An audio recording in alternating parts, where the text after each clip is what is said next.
Hey y'all, hey. I am so excited to do what is the first of my series called What's Up, Doc. At some point, maybe I will invite people to join me, but for now, this is my attempt at sharing with you some of the things that I've learned throughout my week. One thing that I wanted to bring to your attention is that someone that I know who works in social work introduced me to this book called Trauma Stewardship. And stick with me for a moment. I would never pick up this book on my own. It's called, the subtitle is An Everyday Guide to Caring for Self While Caring for Others. And what I think is fantastic about it, I was reading it and and it got a little wet, so it's a little used, is that it shows some of the ways in which sometimes people have secondary exposure when they're helping people, that causes them to show up in certain ways. So one of the things that happened this week, one of the leadership challenges that came up was I'm always busy, I'm always on, I cannot find any kind of work life balance. And interestingly enough, there's 16 types of symptoms that show that trying to help other people, and it does not have to be trauma related work. It can be just the nature of your work is such that you have to deal with a lot of complaints, a lot of people issues.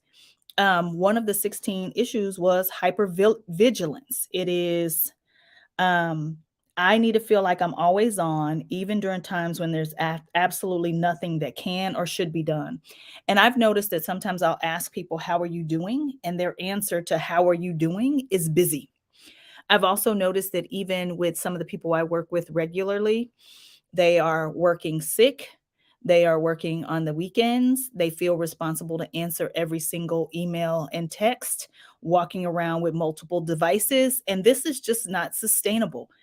And it is an example of what it looks like when over and over and over again we are being exposed to the issues and challenges of supporting people. This could be in education, this could be in healthcare, this could be in manufacturing, anything where you have problems, people problems all the time. And so the question is, how you fix this? And I'm telling you, it is the same thing that our doctors have told us forever, which is eat real food, mostly plants, not too much. Make sure that sometimes we are getting outside, getting real sun, that we are taking breaks to be mindful, spending time to do some breathing exercises. And listen, I think sometimes I need to say that I'm the worst at this because I'm not very good at it. But when you recognize that you actually are having a response to, to secondary trauma, then I'm like, whoa, wait, that felt like a really, and I don't even like the word. I was like, really? Another one was minimizing. So let's say somebody comes to you and they're like, hey, I don't feel well today. And you got another couple of employees who are either suffering from some major terminal illness like cancer, or you had somebody else who passed away. You might be looking at this person who's, saying that their back hurts today, and you might minimize the fact that that is causing them some problems in their work. That is another example of being exposed to too many problems over and over and over and over and over again. And many times leaders feel like these things are not impacting us. And the question that was asked of me was, are you sure this work is not getting to you, that you don't need to take a vacation? And my question to you is simple. How many of us work harder before we go on vacation, have a hard time focusing when we're on vacation, start dreading coming back to work the day before vacation is over, and then work harder when we get back? If this is you, your professional diet is suffering and you need to really think about, what does self-care look like? And it does not look like taking more vacations. It looks like eating well, meditation, moving your body in a cardiovascular way, breathing exercises. And I think we have gotten too far away from doing these things because we are getting this dopamine fix by waking up and picking up our phone and looking at social media. And that is the antithesis of being able to take care of ourselves as leaders. That was one of the tough questions I got this week. One of the other tough questions I got this week was related to alignment. And it was, you know what, Nicole, why do I always have to be the one? And this is a director asking this question. Why do I always have to be the one to flex to other people all the time? Listen, if you've been following me any length of time, you know that I like personality instruments, and one of the personality instruments I use is Myers Briggs. I am an extrovert. It is easier for an extrovert to stop talking so much and to flex to introversion, because people who tend to be more introverted needs reflection time. It's harder for them to flex the other way. I also tend to be very conceptual and theoretical and pie in the sky. That is a type that has to flex more to people who are practical, step by step, do the thing that makes the rubber meet the road. I tend to make decisions based on logic and reason. For those people who make decisions based on empathy and compassion, it is easier for me to flex to them versus them flexing to me. And finally, I situate myself being casual and spontaneous and open ended and emergent. I jump right in. That is just not how the world works. The world is scheduled, methodical, step by step, planful, and everything but spontaneous. And so when you consider that, I'm flexing in the way that I communicate, in the way that I learn, in the way that I make decisions, in the way that I situate my world around me. I know what you are talking about when you're saying, why am I the one who has to bend all the time? Here's the thing: wherever we have advantage, it is upon us to be the ones to flex. Like, what does it look like to ask a child to flex to adults? What does it look like to ask someone who is has some disabilities to flex to those of us who have the whole world is built around our abilities?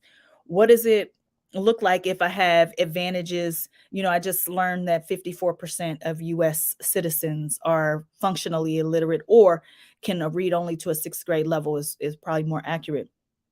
What does it look like to have a terminal degree and you want people to flex to you versus the other way around? When we take on leadership roles, we are signing up, raising our hand to say that I will subordinate my agenda for the good of the group, that I have the ability to flex to the different types of people on my team to make sure that I can adjust and coach in a way that they can hear me, that they can understand me. And when we don't do that, what we are doing is setting our team up for a whole lot of dysfunction. Is it fair? No, but it is the requirement of the job. And here's how you know: you don't need me to tell you this. If you were interviewing for your job today, would you say in your interview, you know what? Why I got to be the one to flex because I'm the leader? Nobody's going to say that. No one's going to say that. So those are the two kind of major questions, the tough questions that I feel like I got this week. I am interested in knowing, like, what are the tough questions you have in the spaces where I work. So the intersection for my brand are empathy, leadership, and diversity, equity, and inclusion. I really don't know that much about anything else. But here's what I do know for sure: that I am not naturally an empathetic person. You typically couldn't get me to go to a session on empathy in any way, shape, or form. But all of the work that we're trying to do to create more inclusive environments where people feel like they belong, none of it's going to work if we don't have some level of empathy. And so if you struggle with this as an individual, please send me your questions because I want to be able to answer them. One of my favorite things to do is to give free consulting, quite frankly. So if you got questions about any of these topics, empathy, leadership, or diversity and inclusion, reach out. I'm happy to answer. I am not that person who's like, don't be calling me for no free consulting. Please call me if you got a question on these topics. Happy to answer. The second thing is, I believe that if you give me 3 hours with your people, that I can help you figure out a way to create an environment where people are more engaged, where people do want to stay in your organization a little longer, where they are happier at work. And it's not because the work's going to get easier. It is because we learn how to handle what is happening around us when we're exposed to all of this garbage every day. If I am just being honest, and listen, if it were easy, anybody would do it. I really appreciate the time that y'all have given me today. Like I said, I'm going to do these once a month. So if you have people who have questions or pushback, or what's the question that you don't want to ask publicly, please give it to me. If I don't know, I'll be honest and I'll tell you I don't know, because I do not have any feelings of grandeur over here. All right, y'all. Well, listen, it's a Wednesday. I hope you are taking care of yourself in this moment, in this very moment, because we got a lot of work to do.